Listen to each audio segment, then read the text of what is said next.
कई सालों पहले देवलोक से भूमिलोक पे एक देवी आई थी और वहां पर अपनी सहेलियों के साथ आई थी। और उसे भूमिलोक इतना ज्यादा पसंद आया था कि उसने डिसाइड किया था कि वो यहीं पर रहेगी। उस देवी की सहेलियां वहां से स्वर्गलोक चली जाती हैं, लेकिन वो देवी यहीं धरती पर रहती है क्योंकि धरती के लोग उसे काफी ज्यादा पसंद आ गए थे। धरती पे उसे एक इंसान से प्यार हो जाता है और वो शादी कर लेती है और उन दोनों के बच्चे पैदा होते हैं। लेकिन वो बच्चे ना तो इंसान के रूप में थे और ना ही किसी देव के रूप में, बल्कि वो किसी अजीब जानवर के रूप में थे जिनके पास देवी की शक्तियां थी। वो दोनों अपनी शक्तियों का इस्तेमाल करते हैं और धरती का नुकसान करने लगते हैं। और ये देखकर देवी काफी ज्यादा परेशान हो जाती है और सोचने लगती है कि अगर ऐसा ही चलता रहा तो उसके दोनों बच्चे इस धरती को बर्बाद कर देंगे। ये देखते ही वो अपने बच्चों को श्राप दे देती है और उन दोनों को वो छुपा देती है। एक को वो पाताल लोक में छुपाती है और दूसरे को वो एक बहुत ही अंधेरी गुफा में छुपा देती है और उन्हें श्राप देती है कि वो दोनों वहां से बाहर नहीं आ सकेंगे। उसके बाद देवी वापस अपने देवलोक चली जाती है। अब कुछ सालों बाद जब इंसानों को उनके बारे में पता चलता है तो वो उन्हें भगवान मान लेते हैं, इसीलिए वो उस देवी के बच्चों की पूजा करने लगते हैं। उसके बाद कहानी प्रेजेंट में आती है, जहाँ पे हम थुप्पन नाम के एक अमीर जमींदार को देखते हैं। गांव में कुछ आदिवासी भी रहा करते थे और उन्हीं आदिवासियों के बीच चोक्कन नाम का एक लड़का रहता था, जो कि जब थुप्पन के घर आता है तो थुप्पन उसे डांटता है और कहता है कि मैंने तुझे कितनी बार कहा है कि तुझे यहाँ पे नहीं आना चाहिए, क्योंकि तेरी वजह से मेरा जो घर है वो अशुद्ध हो जाता है। चोक्कन ये सुन के साइड में चला जाता है और बाकी भूखे आदिवासियों के साथ वो खाना खाने लगता है, जो कि वहां पर बैठे हुए थे खाने के लिए। वहीं पे थुप्पन की बीवी नागकुट्टी आती है, जो कि जात पात में विश्वास नहीं रखती थी और वो उन लोगों को बहुत ही प्यार से खाना खिलाती थी।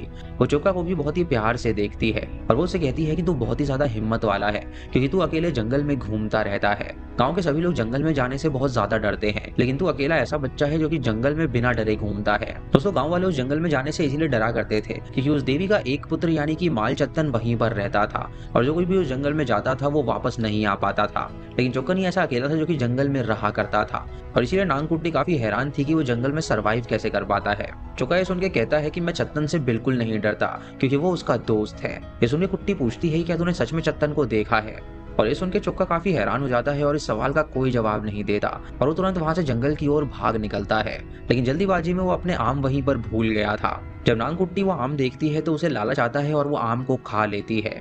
उसके बाद चोक्का पानी में देखता है और कहता है कि आज रात मैं आऊंगा, और ये कह के वो वहां से चला जाता है। अब रात को चोक्का अकेले ही जंगल में जा रहा होता है और वो अपने परिवार के पास से कुछ खाना लेके गुफा की तरफ जाता है। जब वो गुफा में जाता है तो वो चित्तन को आवाज लगाता है और तभी वहां पर एक बहुत ही भयानक आवाज आती है।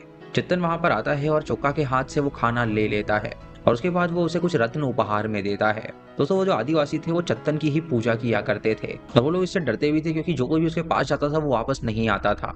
लेकिन चोक्का एक ऐसा था जिसने उस शैतान से दोस्ती कर रखी थी और वो शैतान भी उसे कुछ भी नहीं करता था। चोक्का उस शैतान को खाना देकर तुरंत वहां से चला जाता है और चोक्का के दोस्ती के बारे में उसके गांव के लोगों को पता था, लेकिन बाकी लोगों से वो इसके बारे में बात नहीं करता था। उसी रात जमींदार थुप्पन को पता चलता है कि उसकी बीवी नागकुट्टी ने चोक्का के आम खाए हैं और इससे वो बहुत ज्यादा गुस्से में आ जाता है और अपनी बीवी को मारता है। उसे कहता है कि मैंने तुझे कितनी बार कहा है कि उनके आम नहीं खाने चाहिए, क्योंकि इससे उसका घर पूरा अशुद्ध हो जाता है। उसे कहता है कि जंगल कभी हमारे वश में नहीं आया है, इसलिए जंगल की चीजों को घर में कभी नहीं लाना चाहिए। उसके बाद वो खाने के बीच में ही उठकर नहाने के लिए चला जाता है। जब वो वहां पर पहुंचता है तो वो चोक्कन को देखता है जो कि उसके तालाब में नहा रहा था और ये देखकर वो काफी ज्यादा क्रोधित हो जाता है क्योंकि उसके मुताबिक चोक्कन की वजह से पूरा का पूरा तालाब ही अशुद्ध हो गया था। ये देख के वो चोक्कन को बेरहमी से मार डालता है और चोक्कन के मरते ही गुफा में रहने वाला चत्तन काफी ज्यादा गुस्से में आ जाता है। इस वजह से वो पूरे गांव को ही शापित कर देता है और उस श्राप से गांव में पत्थर बरसने लगते हैं और लोगों को बहुत सारी परेशानियां आने लगती हैं। पूरे गांव में प्लेग फैल जाता है जिससे एक एक करके सभी लोग मरने लगते हैं। यहाँ तक कि थुप्पन भी उस प्लेग का शिकार हो जाता है, जहाँ पे उसके गाल पे उसे दिखने लगता है कि वो भी बीमार होने लगा है। अब थुप्पन सोचने लगता है कि आखिर वो चत्तन के कर्ज से अपने गांव और अपने परिवार को कैसे बचाए, लेकिन तभी उसके दिमाग में एक आइडिया आता है। वो सोचता है कि क्यों ना वो एक ऐसे देव को समन करे जिसकी पावर चत्तन के पावर से मिलती जुलती हो।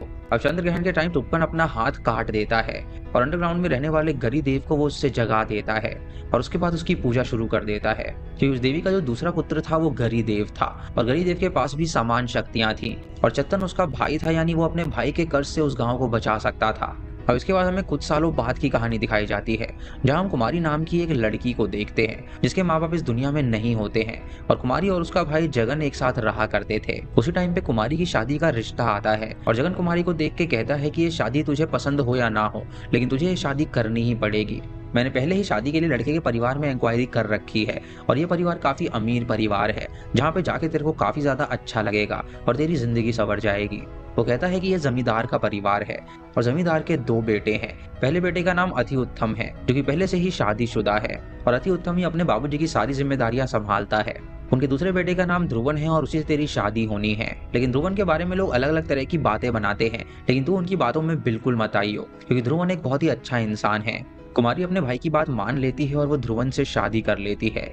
और जब कुमारी ध्रुवन के कार में घर जा रही होती है, तब एक बूढ़ी औरत वहां पर आती है और कुमारी को कहती है कि तू गांव मत जा, क्योंकि वो जो गांव है वो श्रापित है। लेकिन ध्रुवन और उसका परिवार जब ये सुनते हैं तो वो उसकी बात नहीं मानते और कुमारी को कहते हैं कि तू उसकी बातों में बिल्कुल मत आना। वो कुमारी को तुरंत कार में लेकर घर चले जाते हैं।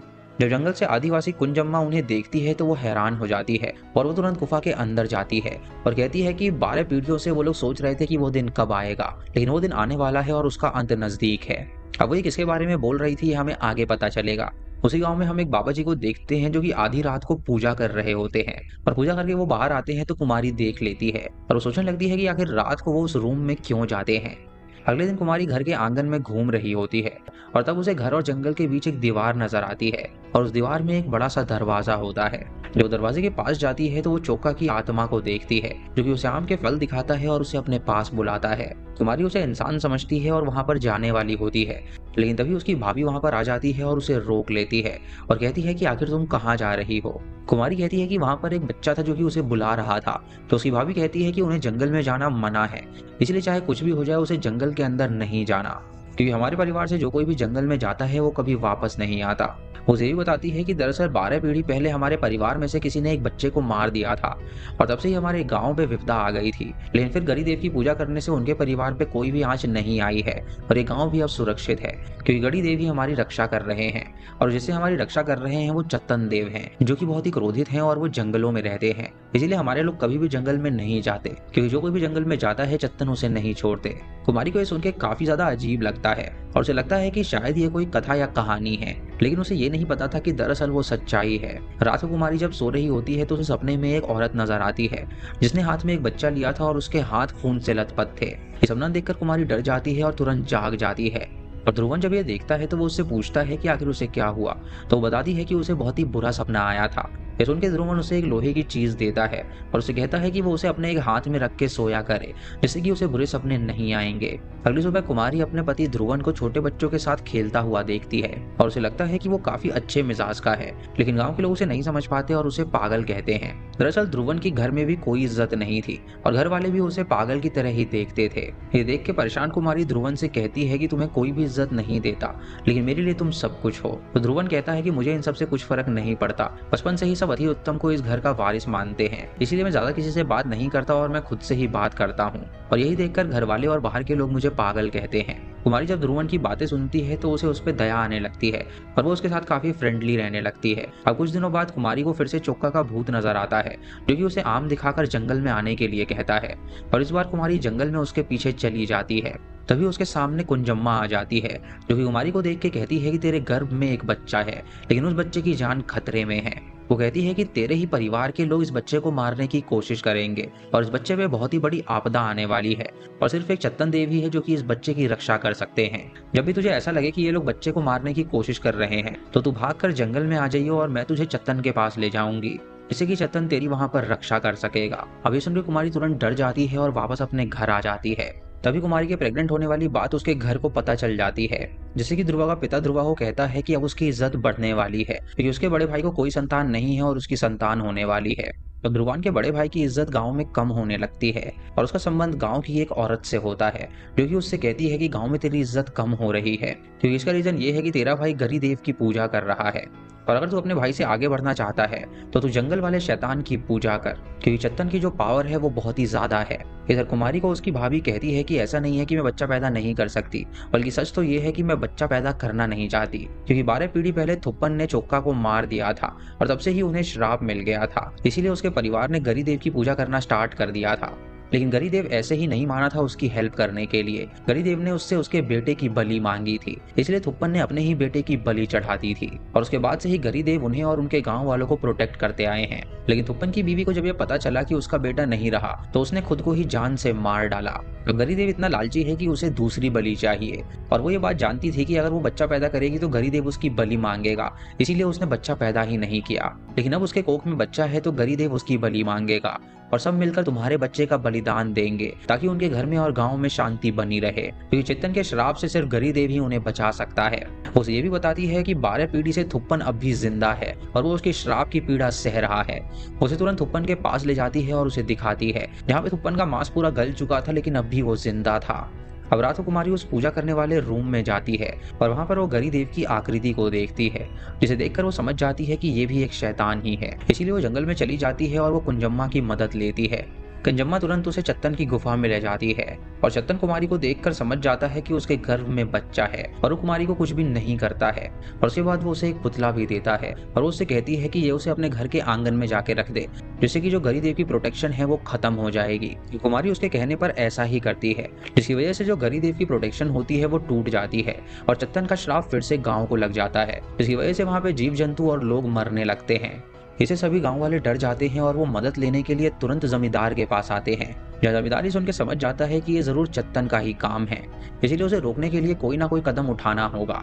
उसके बाद वो गांव वालों के सामने ध्रुवन को उनका नया मुखिया बना देता है और ध्रुवन ये सुनकर खुश हो जाता है और उसकी इज्जत पूरे गाँव में बढ़ जाती है, क्योंकि सभी लोग सोच रहे थे कि वो अपने सही वाले बेटे को मुखिया बनाएंगे, लेकिन उन्होंने ध्रुवन को मुखिया बना दिया।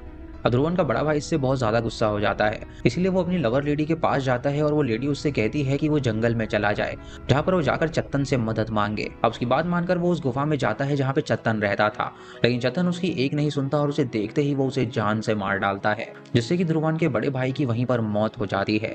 अब ध्रुवन गरीदेव की पूजा करने लगता है उस श्राप को खत्म करने के लिए, और कुमारी चत्तन के मंत्र को पढ़ रही थी क्योंकि उसे पता था कि उसके बच्चे को सिर्फ चत्तन ही बचा सकता है।